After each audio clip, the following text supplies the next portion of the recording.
Now, digital assets are poised to play a major role in the evolution of global financial systems, with fintechs, banks and industry groups all looking at how the digital currency ecosystem is unfolding. Now, strategic alignment around interoperability and operational excellence can help drive a secure, scalable and innovation-ready financial ecosystem.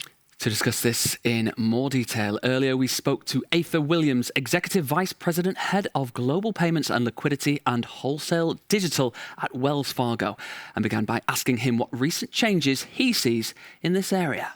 Well, I think the first thing that's really changed is you've had, by country, so in the US most recently we've had the Genius Act, but in countries in Asia and in Europe, you're having a set of regulation and legislation come out, which is sort of set the rules and boundaries around who can issue what type of instrument and set the roles and responsibilities of the parties playing in the ecosystem, which was a critical next step so that banks and other fintechs can start figuring out who's going to do what to whom and how we're going to drive which use cases. I think the other thing that's come is the technology is continuing to evolve.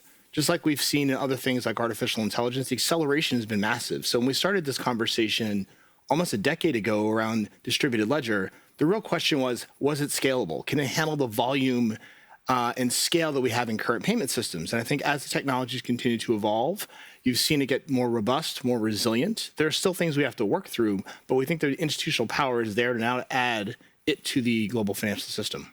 Ather, the big question we have to ask you, how do you see digital currencies actually evolving in the market, and what role will banks actually play in all of this? Well, I think the world we see going forward is going to have two things. We have to separate the infrastructure from the instruments.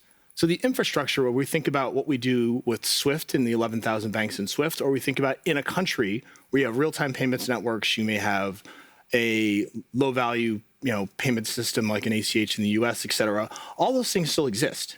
And so I think the future of the world thinks about that infrastructure and what we're going to add to that to bring more capabilities. So when I think about what digital ledger brings, you get things like programmability. So the ability to create a smart contract around a payment. And you think about use cases like buying a home. It's a combination of you need a title that's usually paper held in some municipality. You have a contract around the terms of that buy, and then you have to bring in the financing. All those on-chain can happen together. The algorithm around the smart contract can make the decision, and it can atomically settle. Those things will create a lot of efficiency in that particular use case. So that's the infrastructure. Then you have the instruments. The thing we have to sort of work through are who's issuing what. Because across the spectrum of digital currencies, you have the pure cryptocurrencies, which are largely investments today. Then you have stablecoins, which have been, there's two dominant ones that are backed by HQLA. And then you have the emergence of tokenized deposits, so taking central bank money and bringing it in token form and bringing it on-chain. All those different instruments have different uses, and there's different risk profiles, and depending on the customers you're dealing with, they'll want to interact with them differently. Can you share some insights perhaps with us about what you're hearing from your clients from an interest and adoption perspective? Yeah, so most of my clients are companies. So I think about everything from small businesses to the largest global companies in the world. And what treasurers and CFOs would tell us is that they don't really want to deal with new infrastructure. Stop making us understand how payments are made, but we want the benefits. We want efficiency. We want to be able to atomically settle. We want to be freed from the confines of different bank operating hours. New York's open, Tokyo's closed, Dubai's open on Sunday, New York's closed. How do I get around that? They love the programmability so they can say, hey, I can work across my network, and when conditions are met, I can move money. Those things they're really excited about. What they're concerned about are the risks.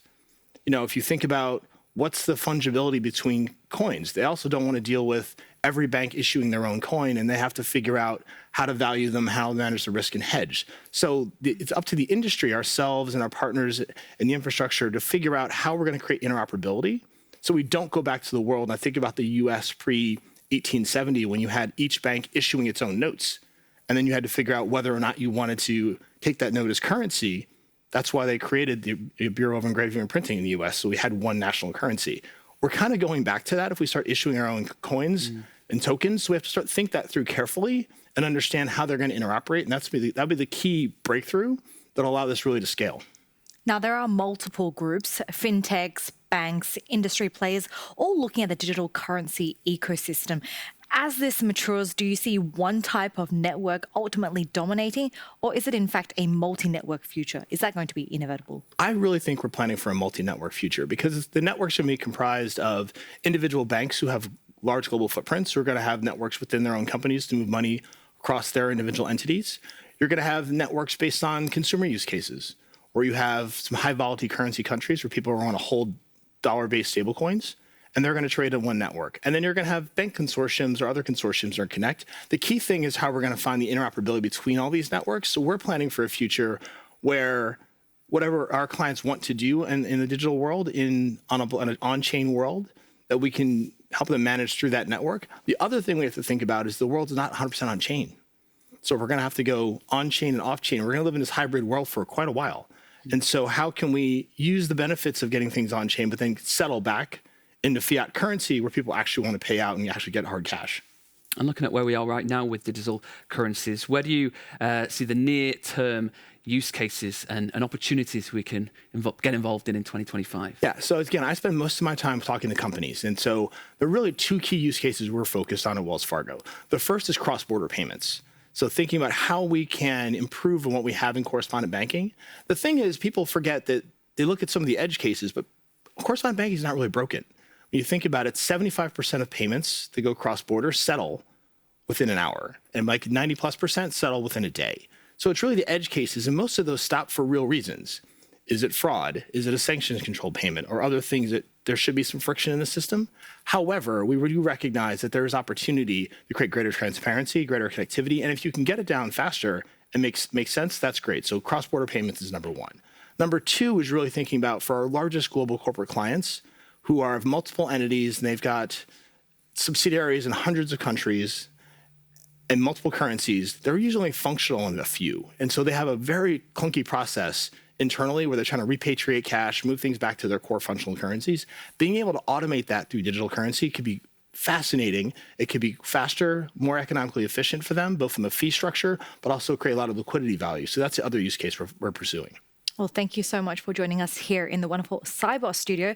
Lots ahead, lots of sessions to come, but thank you so much for flying all the way from New York to catch up on all the action. That was Ather Williams, Executive Vice President, Head of Global Payments and Liquidity and Wholesale Digital at Wells Fargo.